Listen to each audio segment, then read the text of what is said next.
Hello friends, welcome back to my channel. We all know that moving to a new country is such an exciting adventure, especially if you're moving from a place where you feel it has a better economic status that can really help you.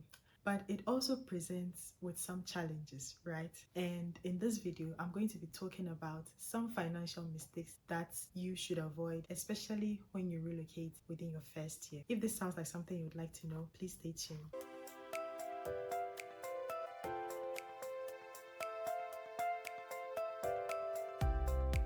So number one of those mistakes is having high expectations for the new country that you'll be relocating to. Now, there's this video we're going to be showing that illustrates this perfectly. So let's watch the video and I'll come up with the rest of my commentary.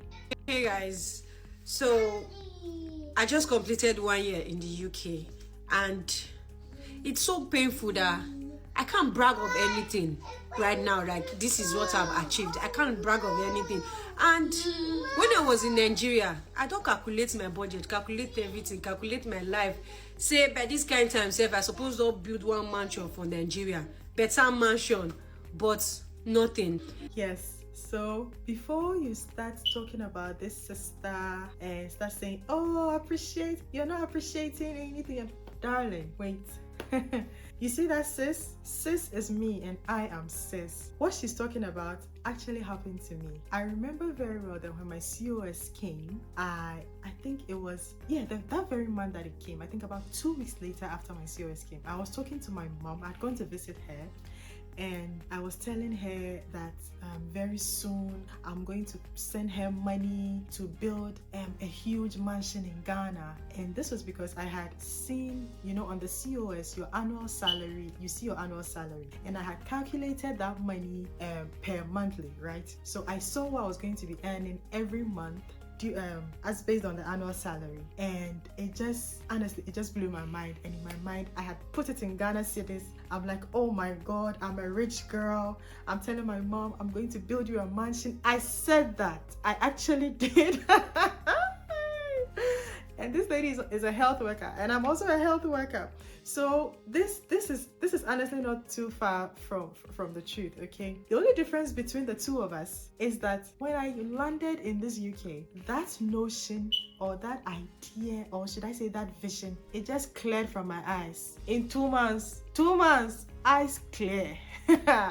I didn't have any delulu visions anymore. I called my mom. I said, that mansion has to wait. I mean, of course, God willing, we'll be able to do things for our parents back home. But it was just really presumptuous of me to even think that I was going to do that. I told her in 3 months I'll build her a mansion. And this is the case for many migrants who move, especially like I said in my introduction, when you are coming to a new country that you feel that the economic status in your home country, the place where you're moving to, has a better economic status. You just have this, I don't know if I should call them grandiose ideas. You think that, oh, you're factoring in as per your current life to the future you, and that is a mistake that you just should not make. Don't have high expectations. Always try and be sober. No matter how excited you are, just try and be sober. Move into the new country. See the reality on the ground and then work your way out with that reality, okay? Because you don't want to be promising things that somebody might call you and be like, oh, you say you're going to do this for me, you're going to do this for me, and then you've not done it. And it starts to feel as if they don't understand what you're going through. But it's because they don't really know what you're going through. And anyway, you had planted this seed in their mind. So please take care and don't have any high expectations when you are relocating. And don't beat yourself up if in your first year you've not built a mansion like this lady is saying. Darling, are you surviving? Just take your time, okay?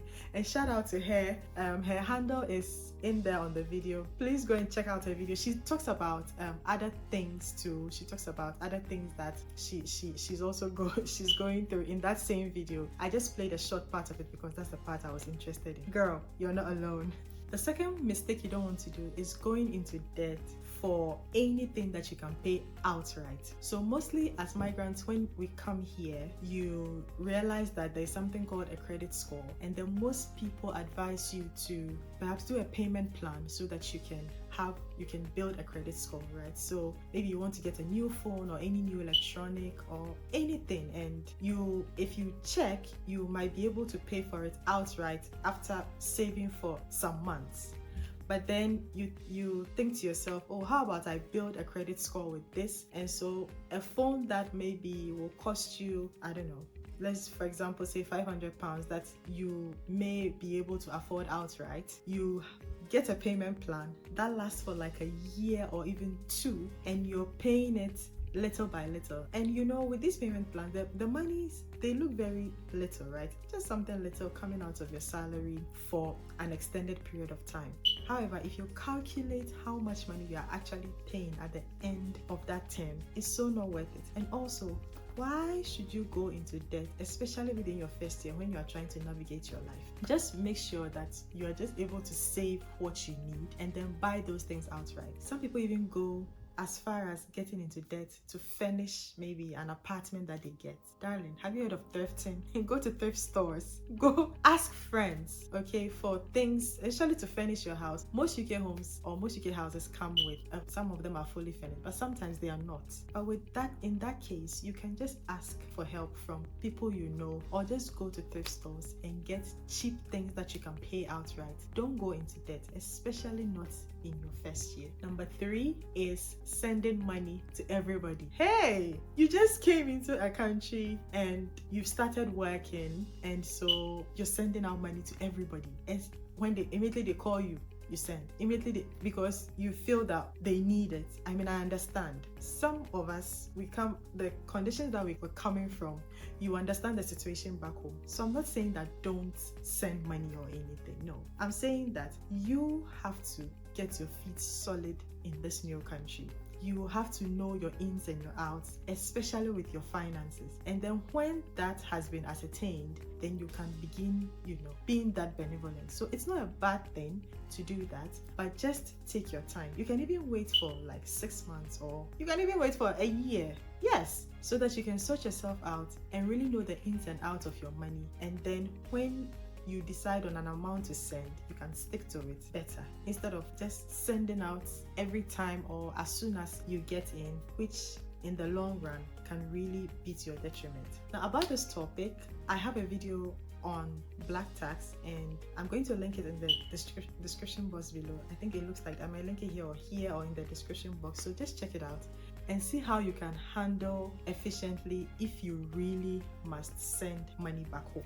The 4th point is buying a house. Now, this is trigger alert, because I have heard of a few people who bought houses when they here in the UK, when they relocated in their first year, in about I think 14 to 15 months. I will not suggest you do that, mainly because you just moved in. Again, you are now learning the ins and outs of the new country and how to manage your finances, because remember, it's a whole new experience, it's a whole nother place, it's a whole nother economic situation.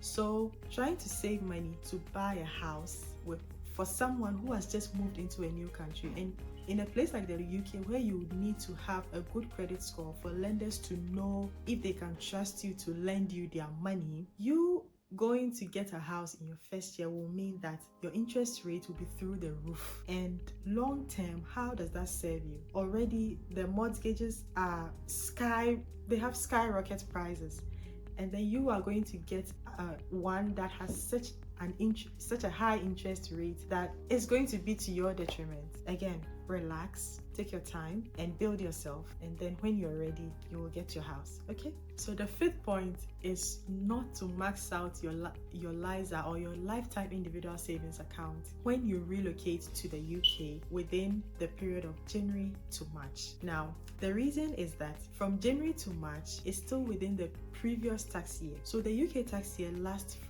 begins from April 6th and then lasts till the following year, April 5th, right? So if you were to relocate to the UK around January or February or March, then it means that you would be in the previous tax year, right? You will be in the old tax year, and then in April a new tax year is going to roll by. When you come to the UK as a migrant and you hear about how the lifetime ISA, one of the terms is that the government will give you 25% of whatever you have in your account, you might be tempted to max it out, because if you're able to pay for the 4,000, which is the cap, or if you're able to pay £4,000 into that account, then it means that the government is going to give you £1,000, and that will be £5,000. And then when April comes, or when the new tax year rolls in, if you are able to again max out to the cap of 4,000, another 5,000. So together in a year you would have made £10,000, which is really, really good. But remember that you just came into the country. Chances are that you did not come with £4,000, some free £4,000. Even if you came with £4,000 on you, you might have other things to do with it, or to do with the money that will chip away at the money. So most people might be tempted to go into debt for it. But remember our first point, don't go into debt for anything, especially within your first year. Just take your time. I know that it would have been so nice if you would get some money, or you'd be able to max out so that that previous tax year or that current tax year you'll be able to make the money. And if that is possible for you, please get it done.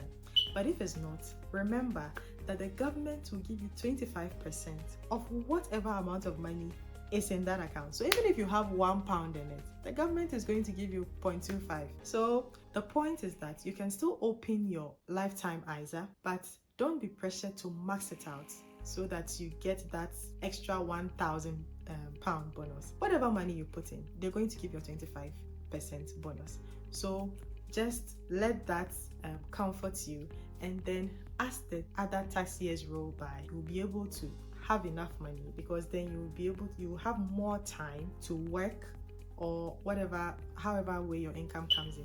Then you'll be able to max out the ISA, and you can be able to save for the deposits, which mostly the ISA is what it's for, to save for a deposit for a first-time buyer. The lifetime ISA, that's what it does. And now the sixth and final point is actually a very fun point, and it's quite nostalgic because I did this too, okay?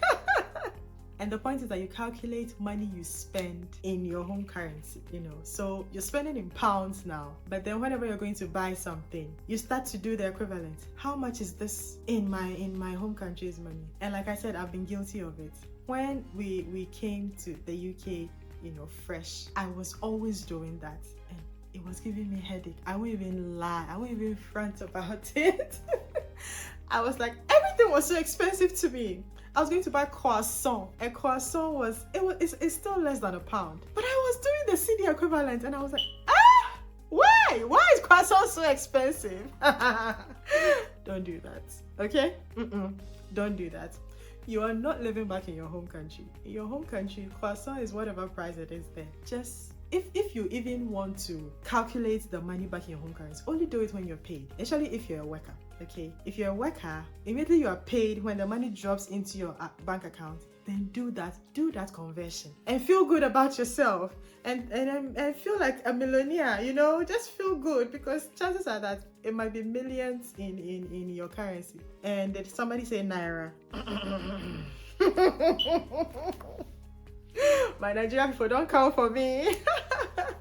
But yes, only do that when you get paid. Honestly, that is if you even have to do that. Otherwise, you're spending in a new currency now, or you're using a new currency now. Just stick to it. Think pounds now.